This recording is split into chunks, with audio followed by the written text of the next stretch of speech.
Well, yeah, certainly there's a lot of anger, whether it be um, bosses to workers. Sometimes there's anger at political figures, even in the family, whereas parent, child, or often husband and wife are very angry with each other. And sometimes we equate anger automatically with sin. But I think the Bible's clear that you can be angry and not necessarily sin. You know, in that verse it says, in your anger, in Psalm 4:4, in your anger, do not sin. In Ephesians 4:26, be angry and sin not. And certainly if we look at the life of Jesus, certainly there were times in his life he was angry. You know, he was angry at those money changers who was desecrating the temple area with their money, exchanging money. And so Jesus certainly was angry. And also that there were, mentions quite often, especially in the Old Testament, about how God was angry at how the Jewish people live, whether it be their injustice or in selfishness and those kind of things. So I think we first have to realize that there can be righteous anger and then be unrighteous kind of anger. And how do you know the difference? Certainly, I think anger means it's a strong feeling that we have, and we want to be angry at the right things and not be angry with the wrong things. And so if we're angry because this is some value of God, we're concerned about His glory, then that's the time that we can be angry and we have righteous anger. But if we're just angry about petty things, things that relate to ourselves, things we can't get our way, then those are the wrong kinds of anger. I think we also can look at it from constructive and destructive kind of thing. That constructive anger would be focused on the problem, for instance, whereas destructive anger is just letting your emotions out and yelling at somebody and that type of thing, and you just focus on that person instead of the problem.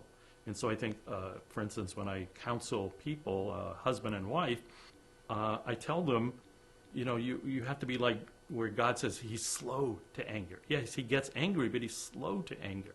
And so sometimes you need to take time to find out the facts.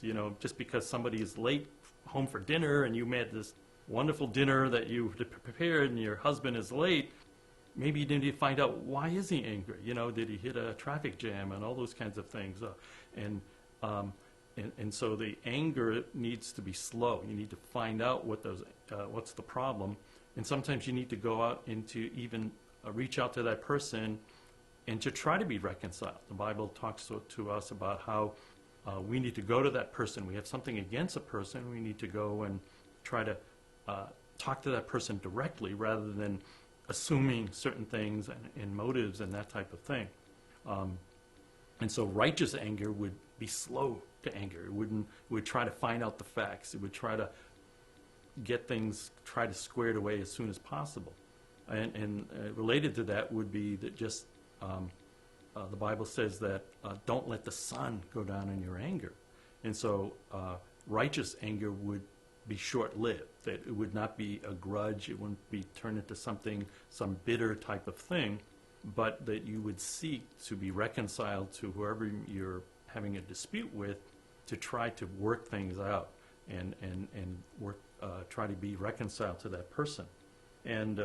But I think the most important thing, again, is that for anger, that we need to see in the Bible what's important to God. What are the things that raises His passions and that type of thing, and then that we need to think and feel and act the way Jesus would act and have the mind of Christ, so that we are angry at certain things that we see injustice in the world, we see poverty, we see immorality, and the things that get God riled up and that kind of thing. And then hopefully that forces us to do something about it, that we're constructive about it, that we just said, well, I see this injustice, that's too bad, but we need to have passion to try to do something about it.